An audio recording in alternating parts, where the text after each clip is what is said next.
how to be a strong vegan or strong vegan activist. Now, the reason I want to talk about this topic is because I get so many DMs and comments from people who say, you know, I wish I could do what you're doing. I couldn't put myself through that, whether it be seeing me bear witness at vigils, whether it be speaking up. People say things like, I wish I could be like you, the world needs more people like you, and so on and so forth. And every time I see those comments, I'm very thankful, but at the same time, I'm like, yo, you could be that too. So this is exactly what this video is going to be about. Because trust me, if I look at my past and who I used to be, I wasn't always like this at all. In fact, I used to be a very shy, introverted kid. I hated speaking in front of a crowd. I hated being in front of the camera. I remember I used to play piano when I was a kid, and I was just watching my old performances yesterday, and you can see that literally after I'm done performing and I get up and I bow and I kind of get off the stage, I'm so awkward because I just hated the attention. I didn't have a lot of friends growing up, so really everything I do now, whether it be speaking up, doing outreach, or even like bearing witness, because I used to be very emotionally closed off. These are all things that are not natural to me. They're things that I grew into. And what I want to show you in this video is that you can do that too.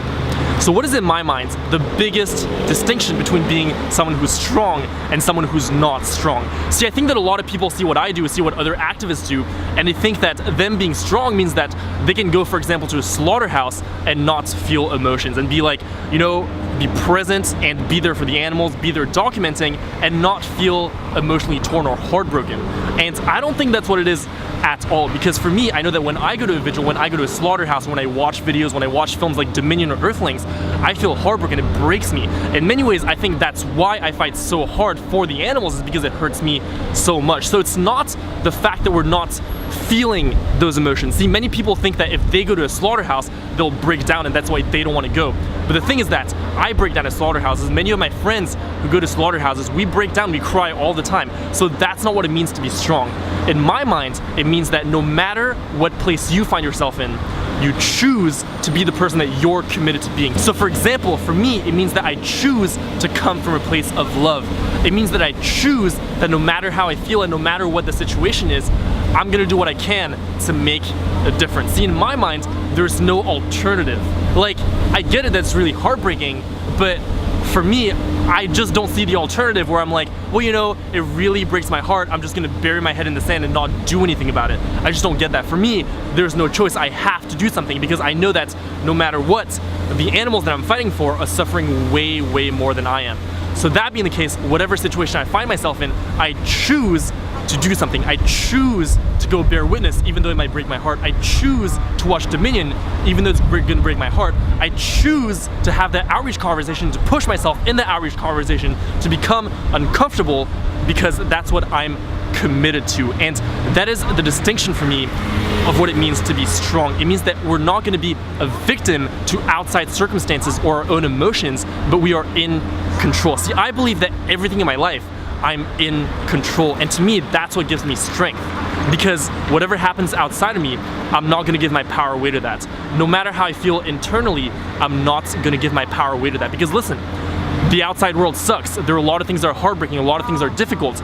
I'm gonna feel heartbroken. I'm gonna not feel like getting up some days. Some days, I just don't feel like coming out here and making a video. I just don't feel like going to the slaughterhouse and bearing witness. I don't feel like making a video. I don't feel like having an outreach conversation. But that's not what I let dictate what I do. My actions come from my commitments. So for example, if I'm at a Cube of Truth, I don't want to do outreach, I'm gonna be like, well, you know what? I don't feel it right now, but it doesn't matter, because that's not what I'm committed to. What I'm committed to is making a difference, and so that's what I'm gonna do every single time. Now, to cap this off, you know, I kind of talked about commitment, choice, and I really believe in this, that the sooner we move away from being a victim to things around us, being a victim to how we feel, and start being in control and choosing what we are committed to me, that's what gives me strength.